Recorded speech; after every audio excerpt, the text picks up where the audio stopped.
Let me ask you something. Have you noticed this? You start something new. The gym, studying, building a habit. Day 1. You're excited. Day 7. Still trying. Day 30. Motivation is gone. And everyone says the same stupid thing. You just need more motivation. No, that's a lie. Today, I'm going to show you why motivation always dies, and the real reason your brain quietly gives up, even when you want to succeed. Stay till the end, because the last reason is the one nobody talks about, and it might be destroying your drive right now. Here's the uncomfortable truth. Motivation is not broken. Your brain is doing exactly what it was designed to do. Your brain doesn't care about your goals. It doesn't care about your dreams. It only cares about efficiency and survival. And once you understand this, everything about motivation suddenly makes sense. Let's start with something crazy. Scientists studied fruit flies. Yes, fruit flies. Male fruit flies stop trying to mate. Not because they're tired, but because their dopamine receptors stop responding.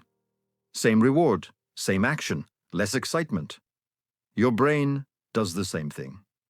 The first time you start something new, dopamine spikes, energy is high.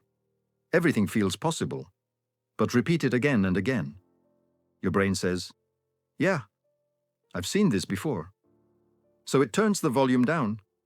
Same action, less dopamine, less motivation. That's why the gym feels boring. Studying feels heavy. Building habits feels exhausting. Not because you're lazy, but because your brain adapted. Here's something most people don't know. Dopamine is not released when you succeed. It's released when something is unexpected. Your brain loves surprise. When something is new, a new habit, a new challenge, a new direction. Your brain says, this could be important. Pay attention. But once something becomes predictable, no surprise, no dopamine, no motivation. That's why starting feels exciting. Repeating feels painful. Routine doesn't make you disciplined. Routine makes your brain emotionally numb. Let's say you achieve something big. You feel amazing for a while. Then your brain resets. Psychologists call this the hedonic treadmill. No matter how high you climb, your brain pulls happiness back to baseline. So yesterday's dream becomes today's normal. Today's win becomes tomorrow's minimum. You're always chasing unsatisfaction, but never arriving. That's why motivation never lasts. Your brain was never designed for long-term satisfaction. It was designed to keep you moving. Here's something that sounds wrong, but it's true.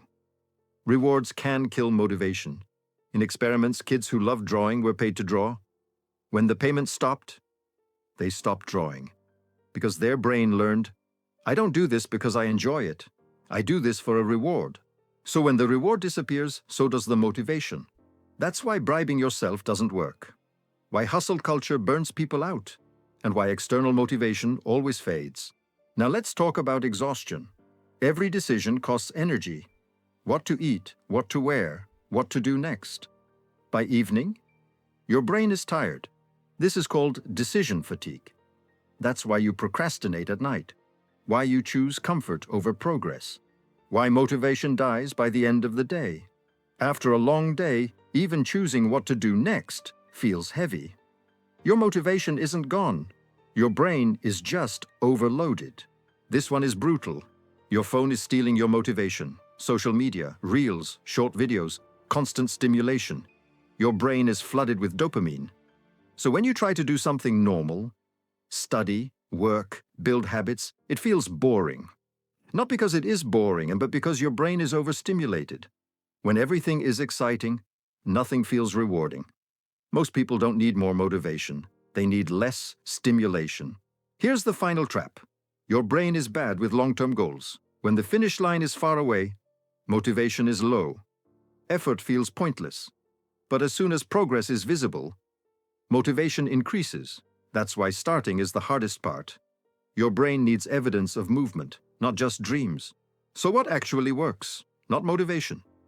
What works is changing your environment, reducing stimulation, making progress visible, adding novelty, removing unnecessary decisions.